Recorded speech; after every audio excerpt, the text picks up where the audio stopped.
People seem to have blown the Amiibo situation from 2015 way out of proportion. I'm tired of having to repeat myself. I'm tired of having to run around in circles to people that either can't see through any proper logic or have personal agendas to push. They all collectively believe that Nintendo had been purposefully stocking scarce amounts of Amiibo figures. Well, do you have proof of that? What is your source? Your own blind rage and spite? Some source. Not every Amiibo was sold out. Only the characters that did not sell as fast as other. It really boggles the mind that people had no interest in buying the Villager Amiibo until they were all no longer available on the market at first. Mario's, Pikachu's and Link's were made in place of those, because people kept buying them. The other characters did not sell as fast, so they only produced the ones that they knew people kept getting.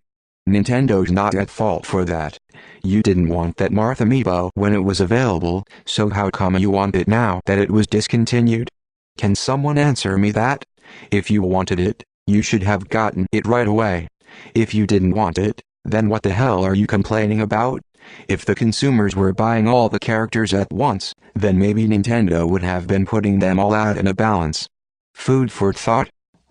Nintendo did not see Amiibo as a huge moneymaker, and did not market Amiibo as a big product. They were only used as add-ons for games like Super Smash Bros., but did not expect a major interest from consumers. It says right here. Nintendo execs have previously stated that they had no idea that the Amiibo line of interactive toys-to-life figures would be such a success. Stupid Nintendo, right? They're supposed to be reading all our minds. What's wrong with them? They didn't know how much demand there would be, so stores like Walmart, Target, and Best Buy had only a small space to sell them. Toys R Us on the other hand allotted more room, for the compensation that the Amiibos cost $14 instead of $13. Not a big sacrifice, I say. Do you have any idea how many characters they had planned? Over 100 that I know of. If they decided to make more precious Marths and Villagers, that would mean that they would have to delay other waves of Amiibo for months, which means that all the other characters would take longer to get to stores than scheduled. They couldn't do that. They had Mario Party 10, Animal Crossing Amiibo Festival, Splatoon, Yoshi's Woolly World, and Zelda, Twilight Princess HD, with Amiibos they wanted to release along with their new games. For them to delay those Amiibos in favor of the oh-so-relevant and beloved Wii Fit Trainer, would be illogical, and Nintendo would be criticized for that. As bad as the Animal Crossing game was, imagine what it would be like for Nintendo to only release this game and then say, oh, the Amiibo are coming later. Then you'd complain that Animal Crossing Amiibo Festival would release with no additional Amiibo to buy. So either you'd go mad about this, or you would go mad that you cannot buy another Amiibo. Which is it? Now we're here with Metroid Samus Returns and people are upset about Nintendo that you cannot access all the features of the game without the Amiibo. Well, guess what? That's not their fault. Nintendo didn't create the Amiibo craze. The consumer did. Nintendo didn't understock. The customer arrived late to the party.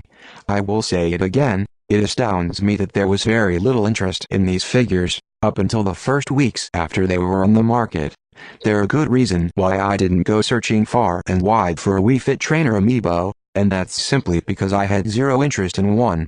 If you are a Metroid fan, and you are wanting to get all the Metroid figures anyway, then what are you complaining about? To say this is anti-consumer is hypocritical, when fans are the ones that demanded more Amiibo than what they could supply to retailers in the first place. And yes, let's forget that Amiibos are actually supposed to do something in our games. Have mercy, angry gamers. If you don't want this like the Amiibo functionality in Metroid to happen, then why even show an interest in them? Nintendo are damned if they do and damned if they don't. This is not me being a Nintendo mark, this is me actually taking initiative to find logical explanations behind a company's product.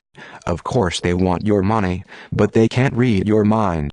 You can't be mad at them for taking action when you don't buy something, and you can't be mad at them for taking action when you do buy something. Either support their product, or not. If you support it, they'll continue to push it, and if you don't support it, then they will stop pushing it. But what Nintendo does is based upon what you do. That's on you, consumer.